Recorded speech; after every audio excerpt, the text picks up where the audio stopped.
Hi. Okay, I need a better intro than that.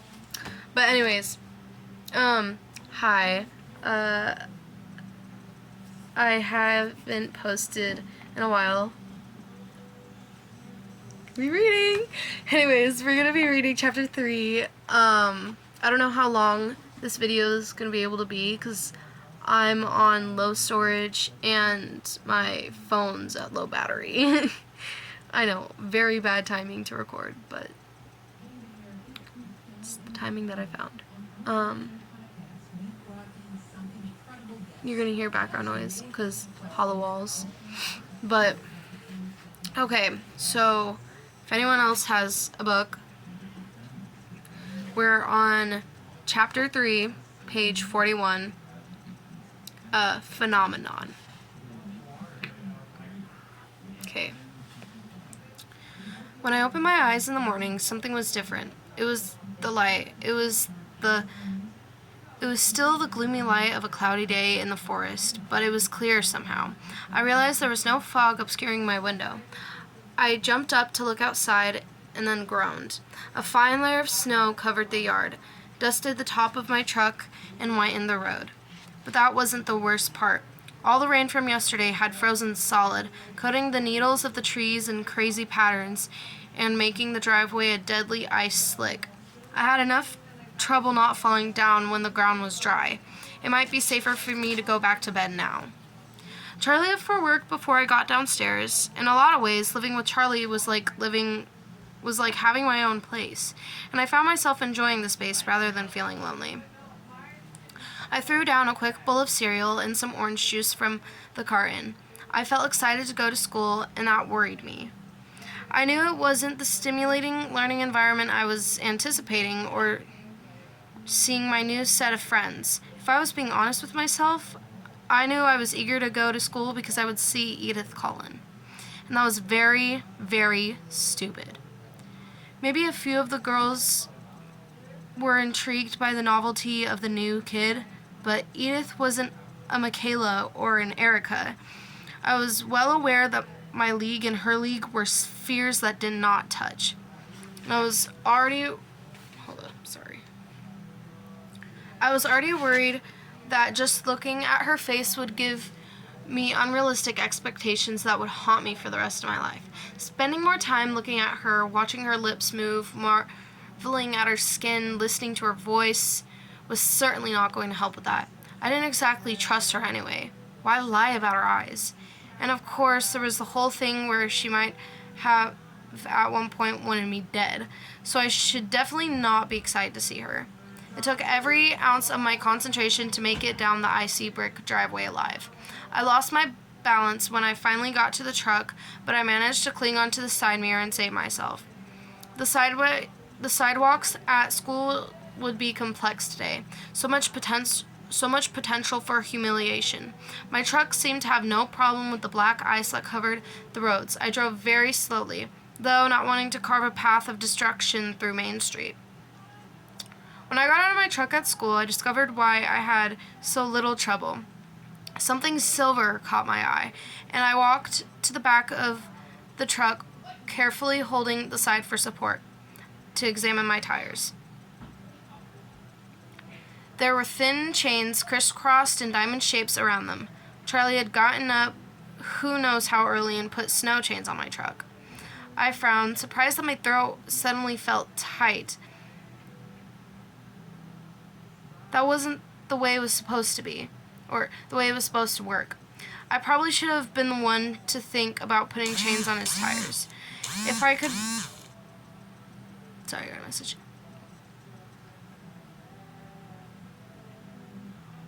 Hold up, let me find it again. Okay. If I could figure out how to do that, or at least I should have helped him with the chore.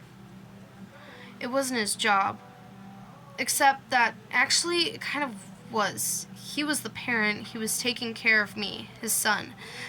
That was how it worked in books and on TV shows, but it made me feel upside down in a strange way. I was standing on the back corner of the truck, struggling to contain the sudden wave of emotion the snow chains had brought on, when I heard a strange sound. It was a high-pitched screech, and almost as soon as I registered it, the sound was already painfully loud. I looked up, startled. I saw several things simultaneously. Nothing was moving in slow motion the way it does in movies. Instead, the adrenaline rush seemed to make my brain work faster, and I was able to absorb in clear detail a few things all at once. Edith Cullen was standing 4 cars down from me, mouth open in horror. Her face stood out from a sea of faces, all frozen in the same mask of shock. Also, a dark blue van was skidding, tires locked and squealing against the brakes, spinning wildly across the ice of the parking lot. I was going to hit the back corner of my truck. I was standing between them.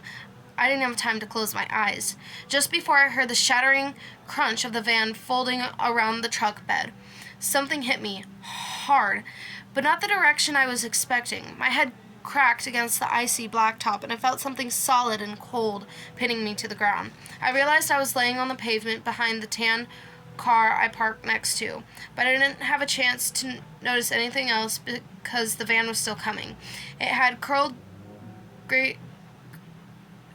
gratingly around the end of the truck and, still spinning and sliding, was about to collide with me again. "Come on!" She said the words so quickly I almost missed them, but the voice was impossible not to recognize. 2 thin white hands shot out in front of me, and the van shuddered to a stop a foot from my face, her pale hands fitting exactly into a deep dent in the side of the van's body. Then her hands moved so fast they blurred. One was suddenly gripping under the body of the van, and something was dragging me, swinging my legs around like a rag doll's, until they hit the tire of the tan car. There was a groaning metallic thud so loud it hurt my ears.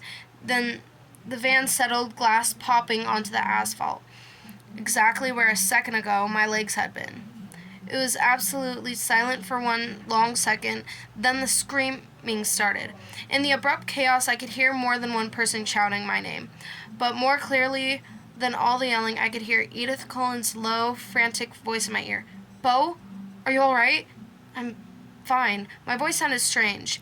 I tried to sit up and realized she was holding me against the side of her body. I must have been more traumatized than I realized, but I couldn't budge her arm at all. Was I weak with shock? "Be careful," she warned, and as I struggled, "I think you hit your head pretty hard." I became aware of the throbbing ache centered above my left ear. "Ow," I said, surprised. That's what I thought. Nothing seemed funny to me, but it sounded like she was trying not to laugh. I trailed off, trying to clear my head, get my bearings. "How did you get over here so fast?" "I was standing right next to you, Bo," she said, her voice suddenly serious again.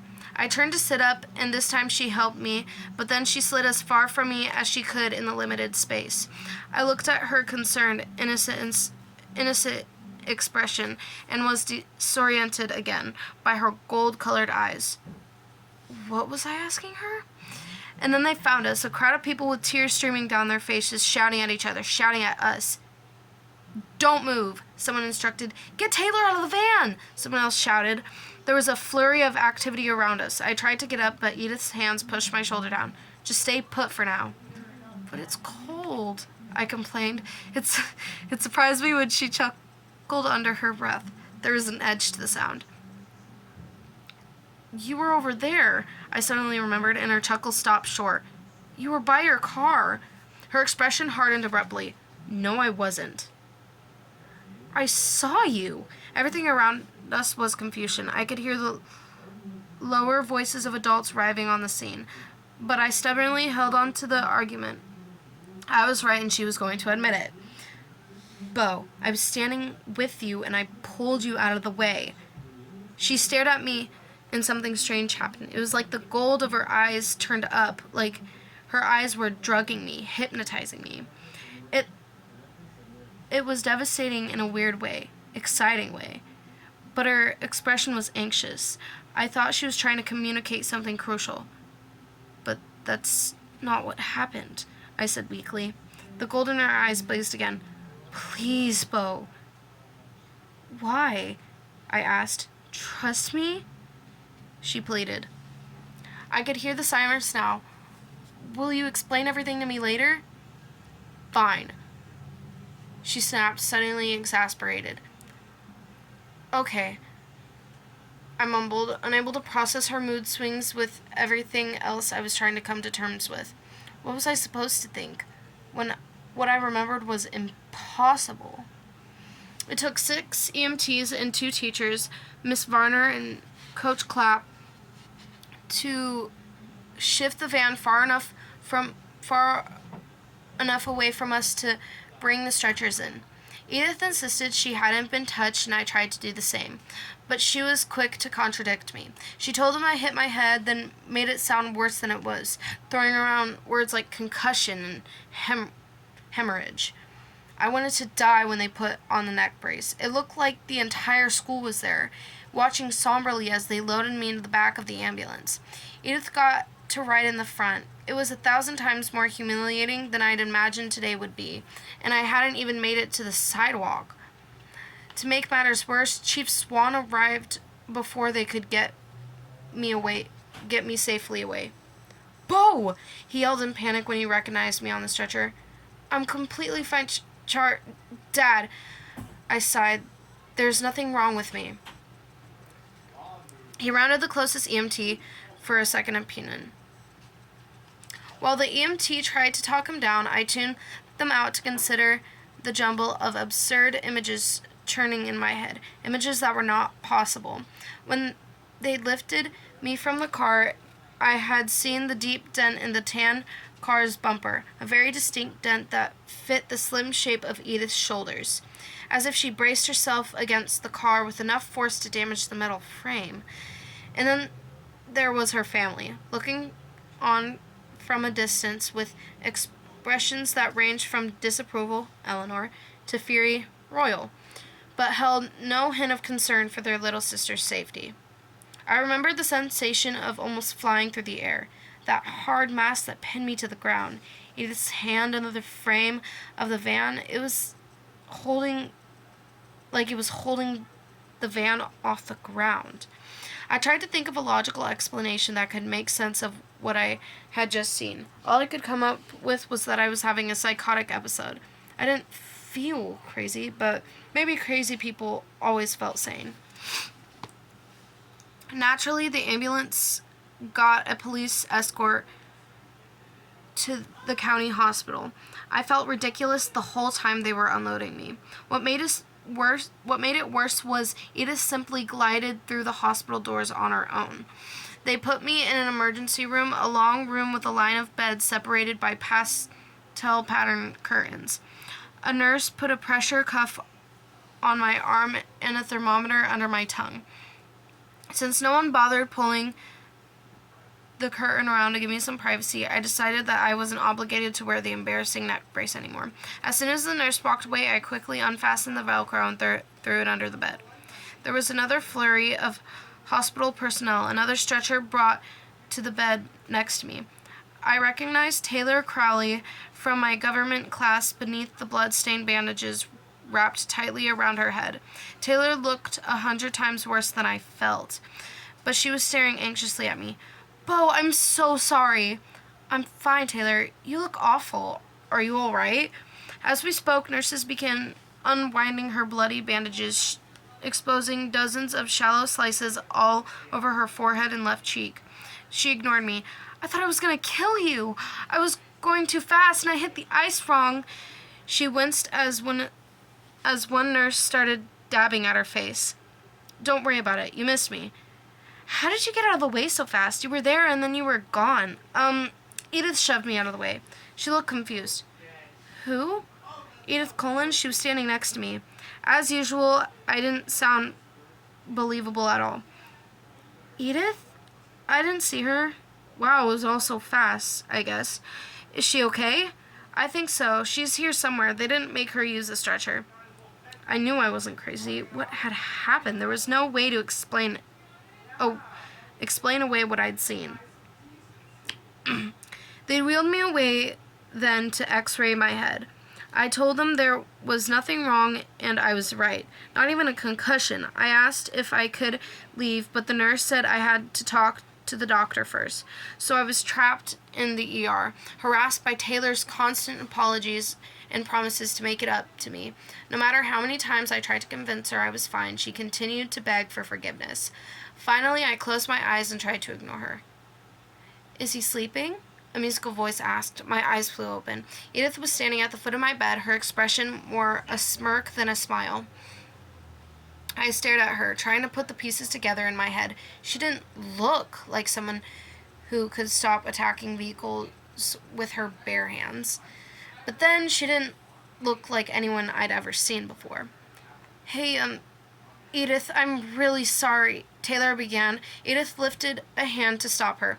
"No blood, no foul," she said, flashing her bright white teeth. She moved to sit on the edge of Taylor's bed facing me. She smirked again. "So, what's the verdict?" she asked me.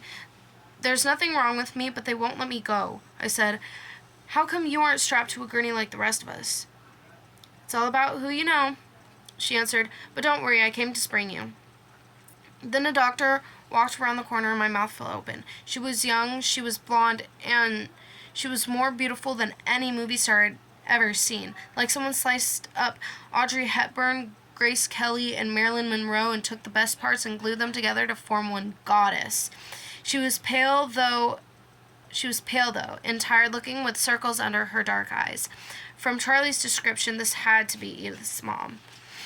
"So, Mr. Swan," Dr. Cullen asked in a gentle voice, "how are you feeling?" "I'm fine," I said for the last time, I hoped. She walked to the light board on the wall over my head and turned it on. "Your x-rays look good," she said. "Does your head hurt?" Edith said you hit it pretty hard." "It's fine," I repeated with a sigh, throwing a quick questioning look Edith's way. She avoided my eyes. The doctor's cool fingers probed lightly along my skull. She noticed when I winced. "Tender?" she asked. "Not really. I'd had worse." I heard a low laugh and looked over to see Edith smiling. "Well, your father is in the waiting room. You can go home with him now, but come back if you feel dizzy or have trouble with your eyesight at all." "Can I go back to school?" I asked, imagining Charlie trying to play nurse. "Maybe you should take it easy today." I glanced at Edith. "Does she get to go to school?" "Someone has to spread the good news that we survived," Edith said blithely. "Actually," Dr. Cullen corrected, "most of the school seems to be in the waiting room." "Ugh," I moaned. Dr. Cullen raised her eyebrows. "Do you want to stay?" "No, no," I insisted, throwing my legs over the side of the bed and hopping down quickly. Too quickly. I staggered, and Dr. Cullen caught me. She was sturdier than she looked. "I'm fine," I assured her again. No need to explain that my balance problems had nothing to do with hitting my head. "Take some Tylenol for the pain," she suggested as she steadied me. "It doesn't hurt that bad," I insisted. "It sounds like you were extremely lucky," Dr. Cullen said, smiling as she signed my chart with a flourish. "Lucky Edith had just happened to be standing next to me," I amended, shooting another glance at the subject of my statement. "Oh, well, yes," Dr. Cullen agreed, suddenly occupied with the papers in front of her. Then she looked away at Taylor and walked to the next bed. It made me sure the doctor was in on it. "I'm afraid you'll have to stay with us just a little bit longer," she said to Taylor and began checking her cuts. As soon as the doctor's back was turned, I moved to Edith's side. "Can I talk to you for a minute?" I whispered under my breath. She took a step back from me, her jaw suddenly clenched. Your father is in the waiting room for you," she said through her teeth. I glanced at Dr. Cullen and Taylor. "I need to speak with you alone," I pressed. She glared, but it wasn't the same as the first day, not nearly as homicidal. So I just waited. After a second, she turned back and stalked quickly down the long room. Long as my legs are, I nearly had to run to keep up. As soon as we turned the corner into the short hallway, she spun around to face me. "What do you want?" she asked, sounding annoyed. Her eyes were cold. Her unfriendliness intimidated me. My words came out with less certainty than I'd planned. You owe me an explanation, I reminded her. I saved your life. I don't owe you anything. I flinched back at the resentment in her voice. Why are you acting like this? Bo, you hit your head. You don't know what you're talking about. Her tone was cutting. Her anger only made me sure that I was right, though. There's nothing wrong with my head. She turned up the heat of her glare. What do you want from me, Bo? I want to know the truth, I said. I want to know why I'm lying for you. What do you think happened? She snapped. It was harder to say the words out loud, where I could hear the crazy. It shook my conviction, but I tried to keep my voice even and calm. I know you weren't standing next to me. Taylor didn't see you either, so it's not concussion damage. That van was going to crush us both, but it didn't. It looked like your hands left dents in the side of it, and your shoulder left a dent in the other car, but you're not hurt at all. The van should have smashed my legs, but you were holding it up. It just kept sounding worse and worse. I couldn't continue. She was staring at me, her eyes wide and incredulous, but she couldn't entirely hide the tension and defensiveness. You think I lifted a van off you? Her tone questioned my sanity, but there was something off. It was like a line delivered by a skilled actor, so hard to doubt, but at the same time, the frame of the movie screen reminded you that nothing was actually real. I nodded once.